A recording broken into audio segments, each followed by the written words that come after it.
Akala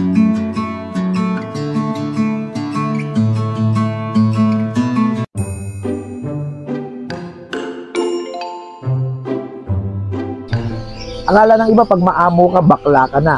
Akala ng iba kapag ka maamo ka ay bading ka na, lalamya-lamya. Hindi po. Mapagmataas, matapang, laging palaban, or naghahamon ng away, basagulero. Hindi na po ganon. Hindi po tayo basta magiging maamo kasi ang likas sa atin bilang tao ay maiinitin ang ulo, makasalanan at palaaway.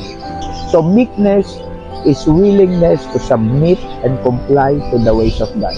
Yan po ang katangian din na napakaganda ng Panginoong Jesucristo. Magandang araw po sa inyong lahat. Nagbabalik po ang inyong lingkod. At sa sandaling ito, ako po yung magbabahagi ulit ng konting kaalaman at gabay sa ating pang-araw-araw na buhay. Talakayin po natin yung pinamagatang being meek or pagiging maamo.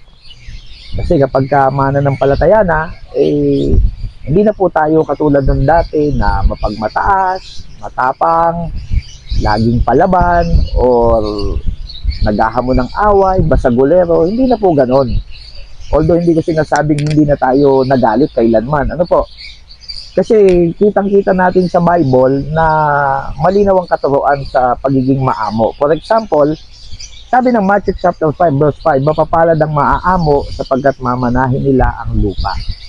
Ayan na, sinabi yan ng Matthew 5:5. Pinakita po sa Old Testament na si Moses, isa sa lingkod ng Diyos, ay napakaamo. Sabi ng Numbers ay ganito, ang lalaking ang si Moses ay totoong maamong loob, mahigit kaysa lahat ng lalaking nasa ibabaw ng lupa. Grabe, sa buong mundo ng mga kalalakihan, si Moses daw ang pinakamaamo. At hindi lang yan, kahit ang Panginoong Jesus bilang ating Panginoon at tagapagligtas, siya po ay maamo rin. Nakalagay sa Matthew 11:29. Nakalagay po ay ganito, pasanin ninyo ang aking pamatok at mag-aral kayo sa akin, sapagkat ako'y maamo at mapagkumbabang puso at masusumpungan ninyo ang kapahingahan ng inyong mga kaluluwa. Sabi ng talata, sapagkat ako'y maamo at mapagkumbabang puso. Yan po ang katangian din na napakaganda ng Panginoong Jesucristo. So, magbibigay ako ng ilang puntos lang patungkol dito sa pagiging maamo. Unang-una, meekness is one of the fruit of the Holy Spirit. Makikita po yan sa Galatians 5:22-23. Hindi po tayo basta magiging maamo kasi ang likas sa atin bilang tao ay maiinitin ang ulo, makasalanan at palaaway, at matatapang. Pero nadidevelop ang salitang maamo sa Kristiyano once na siya'y naging mananampalataya. Yun po yung isa sa bunga ng Holy Spirit. So, hindi lang po yan. Number 2, meekness is not weakness. Akala ng iba pag maamo ka, bakla ka na. Akala ng iba kapag maamo ka ay bading ka na, lalamya-lamya. Hindi po. Meekness is not weakness. Meron pong tamang pinaggagamitan yung maamo. Ibig sabihin, slow to take offense. Pag sinabing maamo, alam mo kung kailan dapat gamitin ang iyong karapatan. Okay?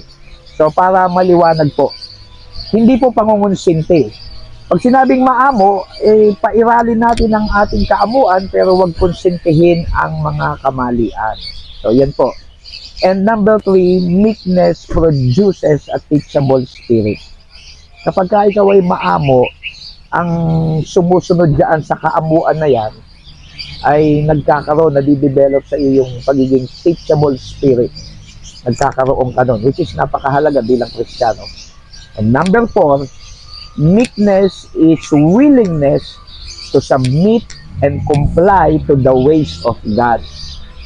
Pagka sinabing maamo, hindi mo pinaiiral yung kung ano lang yun nasa puso mo o damdamin mo o isip mo. Ibig sabihin, maaring mahinahon ka, maamo ka, kasi tinitignan mo kung ano yung mga pamantayan ng Diyos, hindi yung babanat ka agad ng sa sarili mong kaalaman. So, meekness is willingness to submit and comply to the ways of God. Ngayon, ang tanong ko, bilang mga mananampalataya, kayo ba'y maamo? Kayo ba'y may kaamuan? O baka katulad kayo ng isang leon na laging umuungan? Okay? gayahin po natin itong katangian na ito ng Panginoong Jesus, ni Moses, at ng marami pang lingkod niya. Hanggang dito lang po ulit ako, ang inyong lingkod, ang Peking Kano.